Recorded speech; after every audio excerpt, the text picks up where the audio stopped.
Hi, good afternoon, and welcome to this University of Portsmouth Business Talk webinar in these COVID-19 times. Our topic today is workplace and employee resilience and how to build that. I'm delighted to be joined today by two people, one from the university and one from industry. From industry, we have Jane Carrington, who is the Managing Director of Carrington Consultants. Jane, would you like to introduce yourself? Hello, good afternoon, Peter. Thank you. My name is Jane Carrington. I have 30 plus years working in the health and wellbeing industry. 20 of those years I was the MD of an EAP and wellbeing business based here in the south. For the last 2 or 3 years I've been the Director of Wellbeing for an occupational health business, and I have my own private practice, Carrington Consultants, where I do consultancy, training and coaching. Thank you very much, Jane, and thank you for taking the time to join us today. We also have Dr. Risto Tallis from the Business School at the University of Portsmouth, who's a lecturer in risk management. Risto, would you like to introduce yourself? Hello, everyone. I started my career in the 1990s working as a war and terrorism underwriter at Lloyd's of London. So anything you could attach a bomb to, I'd find a way of insuring if the price was right. It was too stressful, so I went into academia via MBA and PhD. And I'm a bit of a risk and resilience person.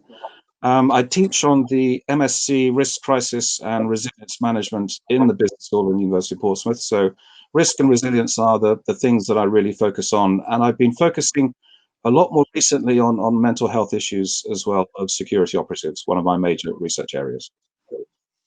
Okay, thank you, Risto, and thank you also for taking the time to join us today.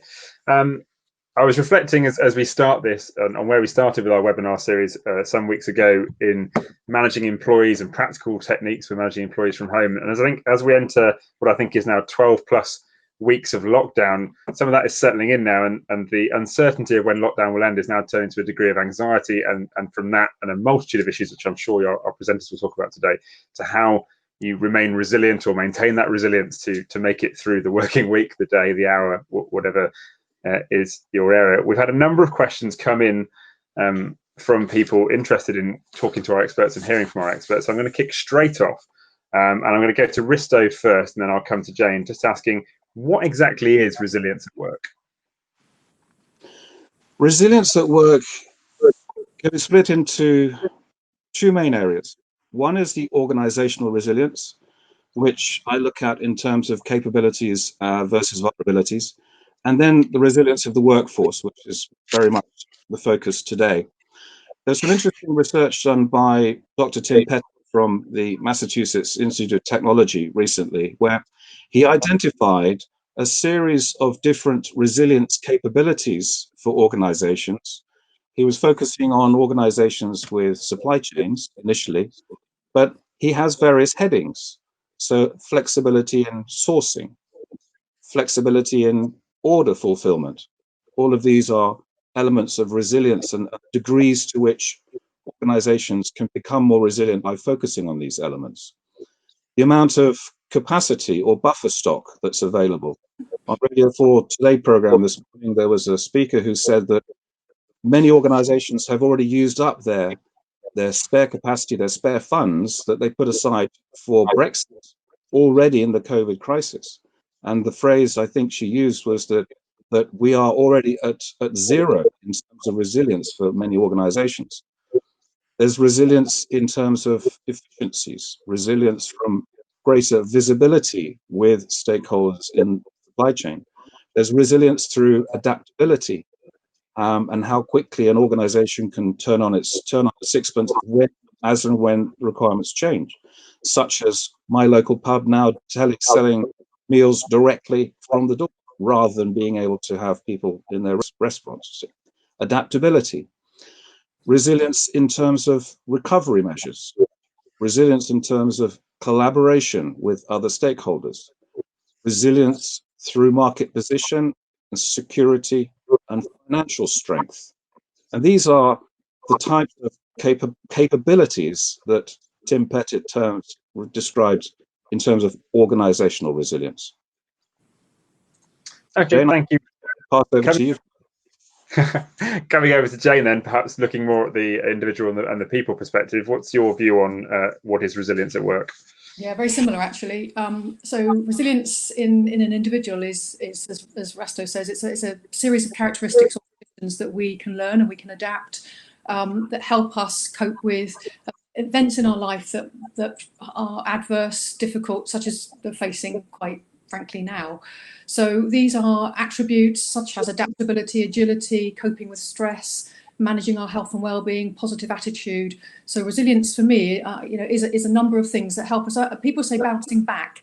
I actually like to use the phrase bouncing forward. It helps us cope, not only looking back, but it helps us to cope positively with the future, because we are more resilient.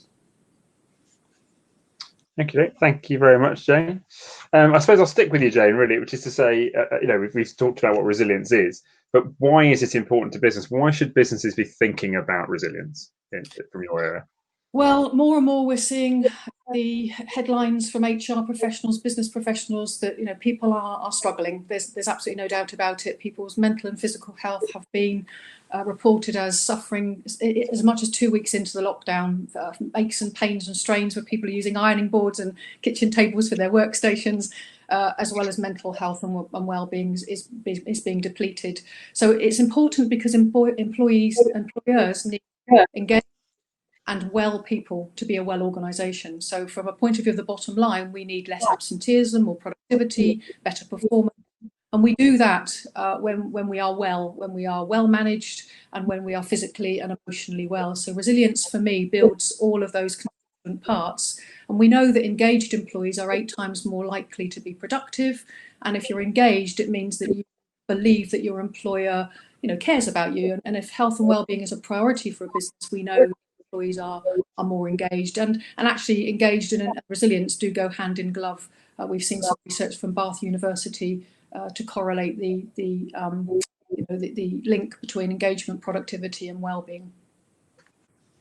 Okay, thank you, Jane. And Risto, you've touched briefly, I think, on Radio 4, but from an organisational perspective, why should organisations be interested in resilience? Why is it important? When I teach resilience, I link it to risk. If you look at risk, I don't like the ISO definition of risk, which is the effect of uncertainty on objectives. I think that's far too vague. Risk to me is a combination of 3 elements: threat, vulnerability, and consequence. A lot of people think that risk is only threat and consequence, but they ignore the vulnerability aspect, which will affect how an organization deals with risk. Now, I split resilience into 2 dimensions. Resilience to interruption, which are your active measures which you have on a daily basis, which are there to reduce the organization's vulnerability to external events. So that's resilience to interruption, active measures to reduce organizational vulnerability. And then you have your resilience for recovery measures, which are your passive measures, which can become active very quickly, which have a direct bearing on reducing the consequences of an external event or a shock to the organization. So I link risk and resilience in these ways. And I think that a good risk manager will also have a good understanding of what resilience measures they need in order to manage the organizational risks better. Okay, that's useful. Thank you for that. I thought about vulnerability and about managing resilience as a method of managing risk before, and that's quite insightful. I'll come to you, Jane, for one of the questions that we have received, which is: are people born with it? I think, particularly in UK society and our tendency to move towards a stiff upper lip kind of objective, it's quite an interesting question. Resilience is sometimes described as an inner strength or a fortitude. And yes, we've all seen people we think, good grief, how have they coped with that? Or how have they withstood all of that stress, both in their personal and professional life? So yes, I think some people do have those characteristics, but I think those are because people have developed the component parts that we've talked about earlier. They do have a positive attitude. They do reach out to others for feedback, and they give feedback. They have an understanding of their own stress levels. They know their own tipping points. They do look after their health and well-being. They sleep. They have a better impression of nutrition. They've got a better relationship with alcohol and food. So all of these things, there is no one part that pulls resilience better than the other. I think it's a number of characteristics, and research has shown that it is all of those things together. So yes, you can develop it. Resilience is a bit like I believe is a muscle. I think we can hone it, we can develop it, we can learn to be more positive, we can learn to to be more self-aware, more self-controlling. So absolutely we can. And I deliver resilience training to individuals that help them think those things through for themselves. I think what we have to think about in terms of building resilience is that as I say, it's a life skill. It's not just for work, it's for the things that we deal with in modern working life is stressful, but then we also know that life can be difficult and challenging and stressful. So building personal resilience really does come to the fore when we're facing times like now, which is massive and sudden change and disruption. Okay, and Risto, obviously an organisation is not born, but are there organisations that naturally have it? I think resilience is something which can be learnt. It's something which I teach. Resilient organisations, I think the most resilient organisations will be the ones which have the best quality senior management, which understand their vulnerabilities the best and understand how best to communicate that to middle managers and further down to the workforce. The research I've done with security operatives has been really very illuminating in terms of the attitudes of some of the managers within the security industry. We recently completed quite a large piece of research. We had over 700 responses to our survey questionnaire on PTSD, and we concluded that 38% of our respondents had over 33 on the PTSD scale, which means you have PTSD. And I can speak from experience because just over 3 years ago, I had a near fatal car crash and I was diagnosed with PTSD for 6 weeks after the event. And resilience, personal resilience to me, is identifying and avoiding the triggers which are going to give me a deterioration in my mental health and well-being. And good managers in good organizations who understand and appreciate that are essential. One manager in a security company, his comment to the security operative who'd been glassed and spent some time in hospital, and the guy came back to work, and the manager said, "Well, now you got your happy pills, get back to work." It's a complete misunderstanding of what is required. And so empathy, I think, is the most important thing, but you can teach resilient skills. Certainly from the research which has been done by colleagues here in the UK and also in the United States, Tim Pettit, I can happily share his paper with you. He's identified over 100 measures of resilience that organizations can test themselves against. But I think, are they born? It depends on the person. Okay, that's really helpful. Jane, just following on from your talk around all those things around employee resilience, and I want to come to some of the more personal questions that we received when we were preparing for this webinar. And one I think which a lot of managers would love to know if there's a magic answer to or strong answer to.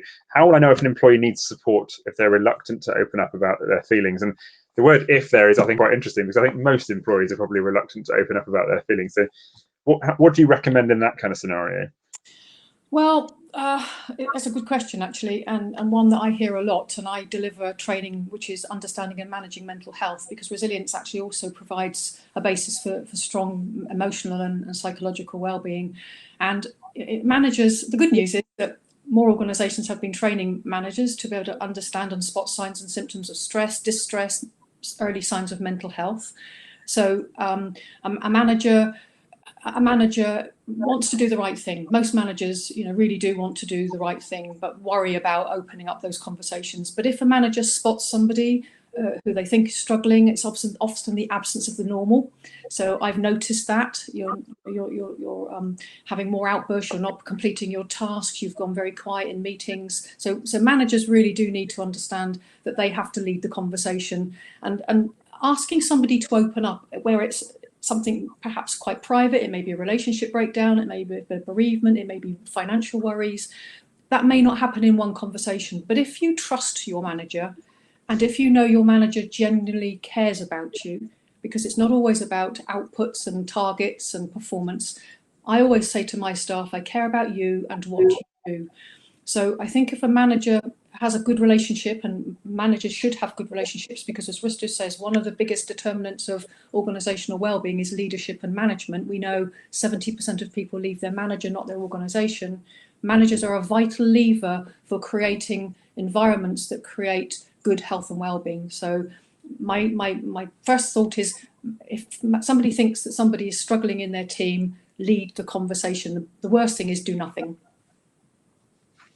And Risto, particularly, you mentioned just a second ago about good communication in managing those vulnerabilities and empathy. Would you have anything to add to that?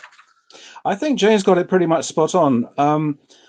We've just launched a research project with UK-wide higher education staff just yesterday. We've already had 36 responses to our questionnaire, which is very encouraging. But some of the messages that we're already seeing is that there's insufficient support provided by the university. And so it's having regular online meetings. We have a regular informal weekly chat within our subject group. And it's just, the other day we were talking about all sorts of silly things. And it's a good hour in the week where one of us once wore fancy dress and made a donation to NHS charities. And having that weekly 1 hour of, it's totally informal, join in if you want. We were talking about terrorist insurance against Walker's crisps. Well, someone else talked about when they sat next to a chicken on an aeroplane to somewhere. It's just being silly in a way. And it helps to regularly break the ice on a weekly basis. And people know it's totally informal and there are no strings attached to it. And then obviously we have our more formal meetings when everyone's not wearing their pajamas. And it helps with a balance, and it's reaching out and communicating. Okay, that's really helpful. I think following on from that, because I think we've talked a bit there about how managers can look to, the absence of the normal, more than one conversation showing that you care and everything else. We've had a question through that says, I am a manager and I'm not coping with my own issues. How can I expect to deal with those of my employees? Isn't this a job for HR? I think probably first of all to come to you, Jane, because it's in the people field. But so we talked about the employees, but if we've actually got the manager of the team struggling, what do you recommend there? Yeah, being a manager is tough, isn't it? Let's be honest. Being a manager is a privilege. I always say you're a benevolent guardian, but actually, being a manager is tough. You wear many hats, lots of competing demands. But actually, managers have a moral and a legal responsibility to look after the health and safety of their staff. So they can't shy away from it. As I said earlier, you can't do nothing. But if a manager is struggling, then they should seek help. There's plenty of guidance. They can do it confidentially through their EAP, through occupational health, through HR. There are external many resources and sources of help and advice for managers. But a bad manager who is not acknowledging their stress levels, workload, behaviours, will be toxic in a workforce, and they will be passing that down perhaps to their we call it emotional contagion. They'll be passing it down to their direct reports. And that will have a negative impact. So first and foremost, it's a bit like when you get on an aeroplane and they tell you to put your own oxygen mask on before you help others. It's the same with managers. And I often say to managers, if you can't talk about it, you can't manage it. So, at the end of the day, managers do have to think about themselves, know their tipping points, understand when they are struggling, and really do something about it. I mean, I've been involved in some training for doctors and doctors in training, helping them become more resilient.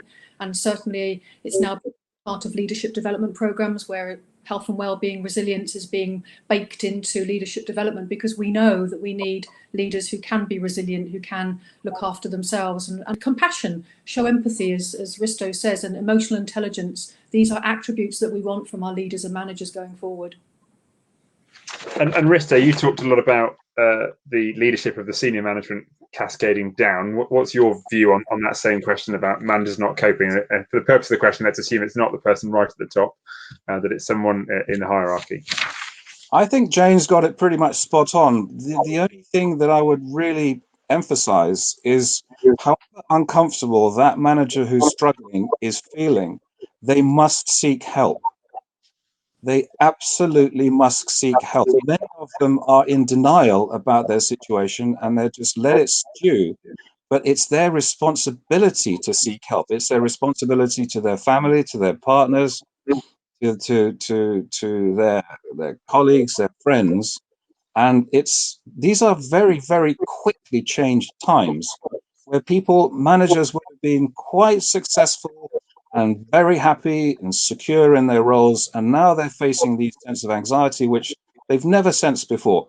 But they have a responsibility to themselves and their loved ones to reach out for help. It has to be done. Yeah, I think that's a very positive point you've made there. That resilience isn't just all about work, and that actually where they are no longer leaving their home, it will spill over, and those responsibilities are wider. So moving on from that to one of our questions, which is effectively about training, about the fact someone in an organisation doesn't offer resilience training. Given that, where can people go to train? What can they do? How can they engage in this sort of? I think as you refer to it, Jane, it's a muscle, but growing and building that muscle. So I'll come to Jane first. So the good news is that resilience is now, as I said earlier, being included in various different health and wellbeing programs and modules. So whether it's leadership development, management development, personal development. I mean, I'm doing a mindfulness course at the moment, and resilience is part of that in terms of the neuroscience and changing habits. We call it neuroplasticity, which is the brain's ability to rewire and create new neural pathways. So all very exciting, very interesting. But we can create new habits for ourselves. So we can learn and be trained in these things. So health and wellbeing programs within organizations will have some elements of resilience. There'll be online apps, there'll be mindfulness courses, meditation, yoga, Pilates. All of these things help us create a good space for us to care about our health and wellbeing, and certainly from our mind. We're in an always on culture, aren't we? We can do most things now 24/7. So there are training programs. Certainly I know I'm seeing resilience coming through stress management training, through mental health training. So it doesn't actually have to stand alone as resilience. Resilience after the financial crash, there was a lot of personal resilience for change, because we were seeing a tsunami of change and lots of job losses, lots of uncertainty, a bit like we are now. And so it's interesting that you mentioned there something which perhaps people don't always associate with resilience, which is doing some form of exercise, or you mentioned Pilates and yoga and everything else. And I can sort of hear people that I work with, as you say it, sort of saying, well, I don't have time for that sort of thing. What would your response be to somebody who isn't taking the care, taking the time, or what would you recommend to them? So it's about being mindful. So going for a walk, exercise, that's good. We're connecting with nature. We're getting outside. We're getting off of our chairs, because that's the moment. We're seeing lots of musculoskeletal problems, strains, neck problem. We've got tech neck, where we're constantly bending our necks for our apps and our phones. So it is about just taking care of ourselves. So it doesn't have to cost a lot. We can go for a walk, we can go for a bike ride, we can go for a run. I'm having to do meditation as part of my course, so I find a quiet space to do that 2 or 3 times a day. And I've done an online workout this morning for 10 minutes, a high cardio workout that I downloaded from the internet. These things aren't difficult. No, that's good advice for anyone. And Risto, from your perspective, in terms of the training that's available, perhaps from on a more organisational level? Yeah, absolutely. Part of our own resilience measures within the business school is that we're taking the modules from the MSc Risk, Crisis and Resilience Management, and they're converting them onto online modules, because they're all taught classroom face-to-face in block teaching at the moment. And there's a capability for us to adapt some of our online resilience courses into executive education for businesses, for all of you. The other place, I'm a great fan of the Business Continuity Institute. They run courses as well. I think they're BCI, and I think that's where you can go for training. But I think this is capability for us as a university to provide affordable training for you as well, perhaps in conjunction with Jane. Okay, thanks, Rista. That's a really good answer and useful information to have. We have a few questions have come up on the chat, and I'll come to those shortly. But I'll come to our last question that was sent in, which is this, in your opinion, a COVID-19 issue? So is this something we should be planning for COVID-19 only, or is it something where we should be potentially considering the value of addressing this issue more long term? And I'll come to you first, Risto. Is this just a COVID-19 thing? No, not at all. It's highlighted the mental health aspects of it more than I would have anticipated. But resilience has been something which has been so important, whether it's been from any kind of disaster, Challenger disaster, Bhopal, 3 Mile Island, all these different types. Chernobyl has all meant we've needed to build in more resilience into our operations. Fukushima, the tsunami that destroyed half of the Toyota factories, they had to create resilience elements. Sony Ericsson, the whole element of Ericsson used to source all of their microchips for one single factory in New Mexico, the Philips factory, which suffered a lightning strike, which wiped out all of the silicon chips. And Ericsson didn't have any resilience measures in place, so they had to go to.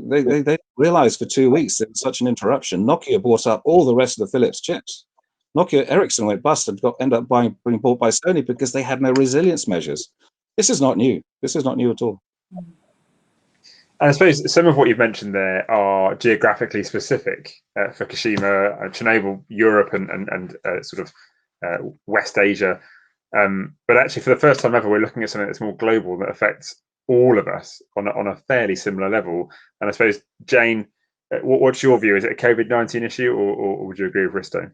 No, I think Risto's right. It's just brought it into the spotlight, hasn't it, in terms of how resilient or not we are. I mean, I think it's one of the things that I'm speaking to clients about at the moment is how resilient are your employees? How have they coped with suddenly working from home when they've never done that before? Homeschooling, trying to learn, trying to work, trying to have meetings, and also being in perhaps the same environment for the first time 24/7. So I do think that it is, it's very much put it into focus. I think I've been talking about resilience in its various guises for probably 2 decades. And we say we are all in this together, and yes, we are globally, but how we've reacted, how we're coping, our thoughts and fears, concerns, anxieties will be different. So managers will have to show some compassion, and they will have to do a one-size-fits-one, talking to the individual and asking how they are, and genuinely asking that question and wanting the response, looking at reasonable adjustments when people go back into the workplace. People are concerned about their lives and their health, and we have no vaccine. This could be for some time to come. So building resilience now and helping people cope and reduce anxiety and stress by sharing and discussing and collaborating, I think are incredibly powerful things that I believe employers, leaders should be encouraging. It's not back to business as usual, it's unusual, and I think we need to do some things differently as we reintegrate and restart our business operations. I've just got one thing to add to that, if I may, Peter. There are currently 400,000 roughly seafarers who are stuck on ships who can't travel home. 90% of the world's trade travels by sea, and a lot of these seafarers are now starting to have major anxiety and mental health issues because they're stuck on their ships and they can't crew rotate. And there are a lot of issues. And there was one commentator yesterday who said, if these seafarers who worked on these ships were tourists, they'd be allowed to come home. But because they're seafarers, they can't. And I think the International Maritime Organization and the International Labour Organization really need to step up to the mark to see how they can force the ship owners to help the mental health of the people who bring us all our goods and our food and our bicycles and our smartphones and everything. They are another forgotten workforce. So that's a good point, Risto, and perhaps there's other groups that are out of sight and out of mind that we're perhaps not thinking of. Yeah. One question that has come in via the chat messenger while we've been talking has been about dealing with pressure in the workplace environment. And I suppose it's quite a personal one. I'll come to Jane first. And it says, how would you say you've dealt with pressure in the workplace environment? And I suppose I'm assuming this is in the context of remote working and resilience. Yes, I probably can say over in my career I've had tipping points. I've been, a bit of a workaholic. I've probably worked 70 hours. I had to have back surgery in 2007 because I'd spent too long sitting down, and my surgeon told me that it would happen again if I didn't change my habits. So I've had my own epiphany moments. I do now have water at hand. I've just written 12 Steps to Resilience, which actually I'm very happy for the university to send out to anybody that would like to see them, one a week, to sort of help people think about how they build their own personal resilience.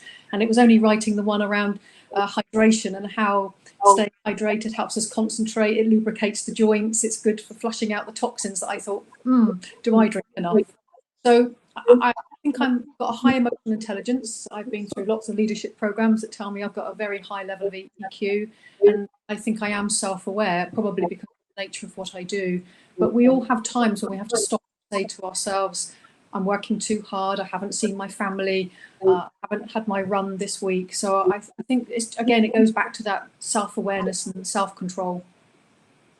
Yeah, I think that is a really important point. I mean, I won't tell people how many emails I have in my inbox that I haven't read, but there does come a point when you have to say to yourself, I can only do so much. Yes. And it's not a failure that I can't achieve everything right now where some things are out of my control. Peter, I had a coach once that said to me, you are human beings, not human doings. Yes, that's a very good way of putting it. Risto, from your perspective, dealing with sort of that pressure in a remote environment, an example or advice? In the working environment, I had far too much pressure when I was working as a Lloyd's underwriter in the city, and I had to get out, and that's why I changed to academia. So I just changed my career completely. The advantage I have now is that I love what I do. It's really good. Working from home has been really difficult. This is my 6th call of the day. Yesterday I had 8 calls, and I've got lots of marking to do, and I don't have time to do the marking because you're on so many calls all the time. It's managing. I think a lot of the managers who are finding themselves on calls just doing meetings all the time must sense as though they're not achieving very much, and that gives additional pressure as well. And so maybe some thought should be given into, do I really need to attend that meeting? Who is actually essential to do that? And that's where senior management could come in and go, right, let's look at all the roles and responsibilities, and let's try to think a bit more smarter about how working from home is going to help. I've heard anecdotal evidence of some organizations which have changed their working times entirely to allow people to have much more flexibility. And they're working maybe half day, and then they'll do a few hours at the weekend, and they'll fit it around their own personal family activities. I think having flexibility in that would lift the pressure, because we're no longer really in a 9-to-5 working environment now that we're having to work from home. And those with young families and homeschooling and all the pressures that gives, I guess I'm very fortunate that we just have 2 cats, but there must be a lot of pressure from others as well. Yes, it's not easy, and it can't be easy, but maybe some rethinking about roles, responsibilities, and how things are done. I think they're all excellent points, and from my own perspective, I think there's never been a time for video calls in particular to have pre-structure so that people know what they're there to discuss, so that it's time efficient. And I'm overjoyed when somebody calls me on the normal telephone these days, because it's such a treat to only have to use my audio senses to have a conversation. Thank you very much for taking part today. We really appreciate your time. I've just been looking at my notes as you're talking, Risto, and I've seen some great phrases and bits of information coming out. I particularly like bouncing forward rather than bouncing back, because I think that really shows taking a step forward and not looking at where you're coming from as a negative. Yeah. We need well employees, and I had no idea that engaged employees are 8 times more likely to be productive. And I think any manager who's asking himself, have I got time for resilience right now, should be taking that statistic to mind. The risk bit, Risto, in terms of threat, vulnerability, and consequence, I think that one in the middle, that vulnerability word, really helps to bring home how you can just take normal risk assessment and actually put it in some context to how you can be more resilient, both as an organisation, as a person. I love the fact that resilience is a muscle, so I don't feel like if I haven't got it right now that it's beyond my reach. And life is not just about work. There's lots of things there, some great tips around the absence of normal in terms of looking for people and the conversation. And I particularly like, and I think we'll end on one of Risto's points, which is a responsibility managers to seek help for their employees, themselves, and their loved ones. And I think that final point should ring home with anyone, regardless of whether, like me, you've got 2 children that are trying to beat you up on a daily basis, or 2 cats that are after you opening the tin a little bit faster. So thank you very, very much, Risto, from the University of Portsmouth. And thank you, Jane, both of you, for bringing your expertise and your time. I will speak to you all soon. And if you have any other questions, do by all means email into the university, and we will see what we can do. Thank you, and have a good afternoon. Thank you very much. Thank you.